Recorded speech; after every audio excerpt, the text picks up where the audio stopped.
బుర్రా రాకేష్ కుటుంబ సభ్యులు అంటే మేనమామ గారు ఇప్పుడైతే మనతో పాటు ఉన్నారు. మీ పేరు? దారసారయ్య. అంటే చెప్పండి, రాకేష్ ఎలా ఉండేవాడు చిన్నప్పటి నుంచి? మీరు చూసి ఉండేవారు కదా, ఎలాంటి మనిషి అతను అసలు? రాకేషు అందరితో కలిమిలిగా ఉండేవాడు. చొచ్చుకునేవాడు ప్రజలలో చదువుకునేవాడు. సిన్సియర్ మెంటాలిటీ, అందరితో కలుపుకోలు గుణం. అందులో ఏమైందంటే 2016లో ఇంట్లోకి వెళ్ళి హైదరాబాద్ పోతానని చెప్పి మా అక్కకు చెప్పి వెళ్ళిపోయాడు. పోయినప్పటి నుంచి తెలియదు మాకు అసలు పాటలో పోయిండా, ఉద్యోగరీత్యానో చదువుకునేది ఇంట్లో చెప్పి వెళ్ళిపోయిండు అని తెలిసింది మాకు. తర్వాత ఒక 1 ఇయర్ తర్వాత వాంటెడ్ పోస్టర్ వేసింది పోలీసు వాళ్ళు, ఇక్కడ లోకల్ పోలీసు. అప్పుడు తెలిసింది మాకు, 17లో తెలిసింది. అప్పటి నుండి మాకు ఆయన కలవడం కానీ పిలుచుకోవడం కానీ ఏం జరగలే. తర్వాత ఏం జరిగింది, మొన్న 21వ తారీఖు అబూజ్మాడ్ ఎన్కౌంటర్లో అగ్రనాయకునితో కేశవరావుతో మా అల్లుడు రాకేష్ ఉన్నాడని పేపర్ ద్వారా తెలుసుకున్న తర్వాత 22వ తారీఖు నేను, మా బావ, ఇంకొక 5గురం నారాయణపూర్ ఆసుపత్రిలో ఉండడం తెలిసి వెళ్ళి పోలీసులను కలవడం జరిగింది. పోలీసులు మీ అల్లుడేనా అని ఫోటో చూపిస్తే ఆ సెల్లులో ఉన్న ఫోటో చూపిస్తే చూసినాం మా అల్లుడే అని చెప్పినాం. చెప్తే ఇస్తాంలేండి అన్నారు. ఒకరోజు గడిచింది అట్లనే. పోయిన రోజు 22వ తారీఖు మేము పోయినాం అక్కడికి, 21 తెలుసుకొని. 23 మా దగ్గర ఆధార్ కార్డులు తీసుకొని అన్నీ రాసుకున్నారు, డీటెయిల్స్ రాసుకొని సంతకాలు పెట్టించుకొని ఇస్తాంలేండి. మళ్ళీ తెల్లారి చీకటి అయింది, తెల్లారి ఇస్తామన్నారు. 24 అదే పరిస్థితి. మళ్ళీ 25 తెల్లారిస్తాం రాండి అన్నారు. మేము పోయిన తర్వాత మిగతా ఆంధ్ర తెలంగాణ నుండి 5గురు అమరులైన్లు ఎన్కౌంటర్ అబూజ్మాడ్, ఆ కుటుంబాలు కూడా వచ్చినాయి అక్కడికి. ఆ కుటుంబాలు మేము కలిసి హాస్పిటల్ దగ్గర మాకు ఇస్తలేరు, ఇబ్బంది పెడతాను. ఎవరిని అడిగినా, పోలీసులను అడిగినా సమాధానం చెప్పడం లేదు.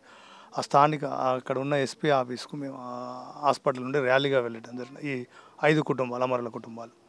పోయిన తర్వాత ఎస్పీ దగ్గర ఆఫీస్కి పోతే మాకు ఎస్పీ టైం ఇవ్వలేదు, ఈ కుటుంబాలకు కలవలే.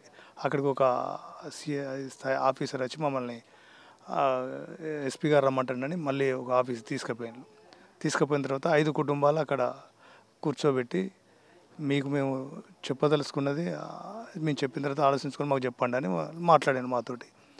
ఏంటంటే, మేము మీకు శవాన్ని ఇచ్చేది లేదు, మేము ఇక్కడనే కాల్ చేస్తాం. అమరుల చనిపోయిన వాళ్ళు మా బాడీలో, మా బంధువుల రక్త సంధికులు, మా అల్లునే ఉన్నది, ఇంకా మిగతా 4 ఉన్నాయి అందులో. చెప్తే మేము ఒప్పుకోలే. ఒక 10 నిమిషాలు మీరు ఆలోచించుకోండి, మీకు ఇచ్చేది జరగదు, మీ కుటుంబాలకి ఇచ్చేది లేదు, మేము ఇక్కడనే. అవి కుళ్ళిపోయినాయి.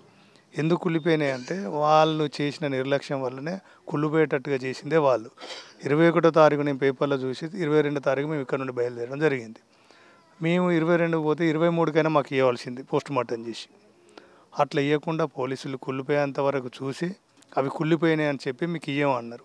కుళ్ళిపోయినా పర్వాలేదు, మేము మా ఎట్లా ఉన్న పురుగులు పడ్డ మా పిల్లలను మేము తీసుకుపోయి దాన సంస్కారాలు చేసుకుంటామని చెప్పడం జరిగింది. చెప్పినా వాళ్ళు ఈయనకు ఏం చేసిన మాతో మాట్లాడుకుంటూనే అక్కడ దాన సంస్కారాలు చేయడం జరిగిందని మాకు మీడియా ద్వారా తెలిసింది. మేము వాళ్ళు మాట్లాడిన తర్వాత మీరు సంతకాలు పెట్టండి, మరి మీరు కాల్చేటప్పుడు ఉండమంటారు కదా అంటే మేము సంతకాలు పెట్టలే. ఏ ఒక్క కుటుంబం పెట్టలే, 5 కుటుంబాలలో ఏ ఒక్క కుటుంబం పెట్టలే. వాళ్ళు ఒత్తిడి చేసిండ్రు, పెట్టాలి తప్పకుండా, పోనీ ఇక్కడ మేము పెట్టాము, మా కుటుంబం చంపేసిండ్రు, ఇక మీరు చేసేది ఏం లేదు అని మేము ఒక 5 కుటుంబాలలో ఏ ఒక్క కుటుంబం సంతకం పెట్టలే. వాళ్ళు చెప్పిన దానికి అంగీకరించలే. మేము వాళ్ళు ఉన్నప్పుడే వాళ్ళని కాల్ చేసిండ్లని మేము పోలీస్ ఆఫీసర్తో మాట్లాడి వచ్చిన తర్వాత మీడియా ఉన్నది ఆ ముందే, స్టేషన్ ముందు. ఆ మీడియా ద్వారా మేము ఏం జరిగిందని మీడియాకు తెలియజేసినాం, ఇట్లా అంటాం ఆఫీసర్స్ అని. ఆ మీడియా వాళ్ళు మాకు చూపిస్తే తెలిసింది అక్కడ దాన సంస్కారాలు జరిగినాయి అనేది. ఇవ్వకపోవడం, చంపుడు ఒక రకం, వాళ్ళు యుద్ధం, వాళ్ళు మీ ఉద్యోగరీత్యా మీరు, కానీ శవాన్ని ఇవ్వకపోవడం అనేది ఎంత దుర్మార్గం అంటే అది చెప్పలేనంత దుర్మార్గం ఈ ప్రభుత్వం. ఈ ఎంతకాలం ఇది కాదు కదా. అందులో మేము ఓట్లు వేస్తే గెలిచిన ప్రభుత్వం, ఇవాళ మేము తెలంగాణ వాసులం, మేము దేశ పౌరులం, మా పిల్లలు ఈ దేశ పౌరులు కదా. మాకు ఇవ్వకపోవడానికి ఎంత దుర్మార్గమైన పాలన చెప్పండి. ప్రజలు గ్రహించాలి, ప్రజాస్వామికవాదులు కానీ మీడియా కూడా దీని మీద పెద్ద ఎత్తున ప్రచారం చేయాలని మా కోరిక. అసలు ఇలాంటి పరిస్థితి చూశాక మీరు అసలు ప్రభుత్వానికి ఏం చెప్పాలనుకుంటున్నారు? ప్రభుత్వం మార్చుకోవాలి పద్ధతి. ఇవాళ ఎందుకు నక్సలైట్లు అవుతాళ్ళు, అసమానతలు, ఇవన్నీ అంటరానితనము, ఆ, వివక్షత ఉండే కదా, సమానత్వం లేకనే దాని మీదనే నక్సలైట్లుగా మారుతాను. కానీ ఎవరికి వారు నక్సలైట్లు కారు కదా. వాళ్ళు నక్సలైట్లను మేము అంశ అంటాండు, మేము లేకుండా చేస్తామని ఎన్నో ప్రభుత్వాలను చూసినాం. మేము లేకుండా చేస్తామని అది జరగని పని. కానీ దీనికి పరిష్కార మార్గం ఆలోచించాలి ప్రభుత్వం. ఇవాళ చర్చలకు వాళ్ళు సిద్ధం అంటాను మావోయిస్టు పార్టీ. మీరు ఏ కండిషన్స్ పెట్టినా, షరతులు పెట్టినా మేము ఒప్పుకుంటాం అంటాను. ప్రజాస్వామిక వాదులంతా గొంతెత్తి మొత్తుకుంటాను, ధర్నాలు చేస్తుండ్రు, ర్యాలీలు చేస్తాను, చర్చలు జరపండి మావోయిస్టులతోటని. అది పక్కకు పెట్టి దోపిడీ వర్గాలకు వనరులను ఖనిజ సంపద అప్పచెప్పడం కోసం ప్రభుత్వాలు ఇంత క్రూరమైన వ్యవస్థ వాళ్ళు అవమానిస్తాను. అది సరైంది కాదు ప్రభుత్వానికి. మా డిమాండ్ మా పిల్లల్ని ఇవ్వకపోవడం ఇంకా అది చాలా దుర్మార్గమైన ప్రభుత్వ పాలన. ఇది పద్ధతి మంచిది కాదు, మార్చుకోవాలి పద్ధతి ప్రభుత్వం. మీతో రాకేష్కి ఉండే అనుబంధం ఎలా ఉండేది, అంటే ఎలా ఉండేవారు మీతో?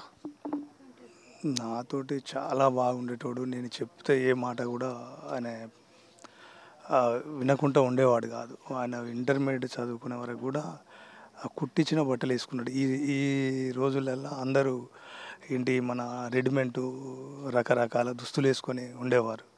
ఇంటర్మీడియట్ వరకు కూడా ఆయన కుట్టించిన బట్టలు వేసుకొని ఉండే ఒక సిస్టమేటిక్ అయిన వ్యక్తి, గొప్ప వ్యక్తి, చాలా గొప్ప వ్యక్తి రాకేష్. మంచిగా ఉండేటోడు సమాజంలో కానీ, నాతోటి కానీ, కుటుంబంలో కానీ. సో అది ఇది ఈ మృతదేహం గురించి పక్కన పెడితే రాకేష్ చనిపోవడం పట్ల ఇట్లా ప్రజల కోసం అన్యాయాన్ని గురిపెట్టి అన్యాయాన్ని బయటపెట్టిన విషయంలో మీకు ఎలా అనిపిస్తుంది అసలు రాకేష్ మనస్తత్వం? రాకేష్ ఆలోచన విధానం గొప్పది. ఆయన తీసుకున్న నిర్ణయం గొప్పది. ఆయన పేద ప్రజల కోసం ఇవాళ తెలంగాణలో కాదు కదా ఆయన పనిచేసింది, ఇక్కడ లేడు కదా. ఆ ఛత్తీస్గఢ్ అక్కడ ఆదివాసీల సంపదను దోసుకుపోవడం కోసం ప్రభుత్వాలు ప్రయత్నం చేస్తున్నాయి. ఆ ఆదివాసులకు అండగా మావోయిస్టు పార్టీ ఉన్నది. అందులో ఆదివాసీ పేద ప్రజల కోసం పనిచేయడానికి పోయింది కనుక మాకు గర్వంగా ఉన్నది. రాకేష్ ఇలా అమరుడు కావచ్చు, కానీ స్థిరకాలం ప్రజల గుండెల్లో ఉంటాడు రాకేష్. చూసారు కదా, మరి ఇది వీళ్ళు అక్కడ ఛత్తీస్గఢ్కి వెళ్ళినప్పుడు పరిస్థితి, వీళ్ళ కుటుంబ సభ్యులతో పోలీసులు ఇలా దారుణంగా బిహేవ్ చేయడం అయితే జరిగిందని ఇక్కడ కుటుంబ సభ్యులతో మనతో చెప్పడం అయితే జరుగుతుంది.